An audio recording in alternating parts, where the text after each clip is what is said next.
بسم اللہ الرحمن الرحیم۔ حضرت علی رضی اللہ تعالیٰ عنہ نے فرمایا، مجھے مایوس ہونے والے شخص پر تعجب ہے جب کہ اس کے پاس استغفار کی قوت موجود ہو۔ لوگ جتنا بھی دل دکھائیں، یہ یاد رکھنا کہ جب اللہ کے بندے ہمیں توڑتے ہیں، ان کا توڑنا ہمیں اللہ سے جوڑتا ہے۔ جب آپ کچھ بھی نہ کر سکیں تو اپنی دعاؤں میں اضافہ کر دیں، کیونکہ اللہ کے سوا کوئی آپ کو کچھ نہیں دے سکتا۔ دکھ میں کبھی بھی پچھتاوے کے آنسو نہ بہاؤ، کیونکہ تم وہ خوش نصیب ہو جس کو اللہ نے آزمائش کے قابل سمجھا ہے۔ پریشان نہ ہوا کرو، اللہ نے تمہارا مستقبل تمہاری سوچ سے بہتر لکھا ہوا ہے، کیونکہ جو مقدر لکھنے والی ذات ہے اس کے پاس مقدر بدلنے کا بھی اختیار ہے۔ یہ دنیا بھی کتنی عجیب ہے، ایماندار کو بے وقوف، بے ایمان کو عقل مند اور بے حیا کو خوبصورت کہتی ہے۔ حضرت علی رضی اللہ تعالیٰ عنہ نے فرمایا، صرف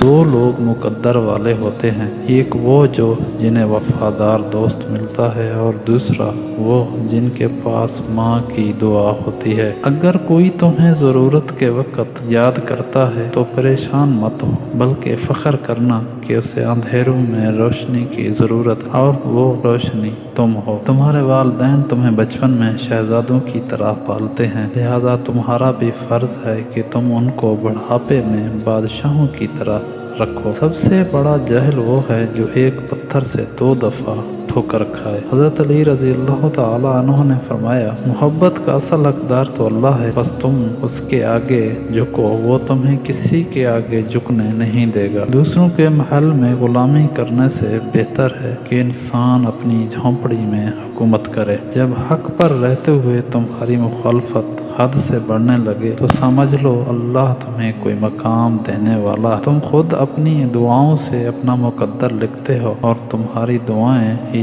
تم تک وہ سب لے آتی ہیں جو تمہارا نصیب بھی تمہیں نہیں دے پاتا۔ اپنی جوانی کے دھوکے میں مت آنا کہ یہ عنقریب تم سے چھین لی جائے گی۔ کچھ رشتے اللہ خود ختم کرتا ہے تاکہ ہماری زندگی خراب نہ ہو سکے۔ بے شک وہ کرتا ہے، بہتر کرتا ہے۔ ایسے شخص کو کبھی مت گنوانا جس کے دل میں تمہارے لیے محبت، فکر، عزت اور چاہت ہو۔ بے شک ہر مشکل کے ساتھ آسانی ہے۔ مشکل وقت پر صبر کرنا اور بہتر وقت پر شکر کرنا مومن کی پہچان ہے۔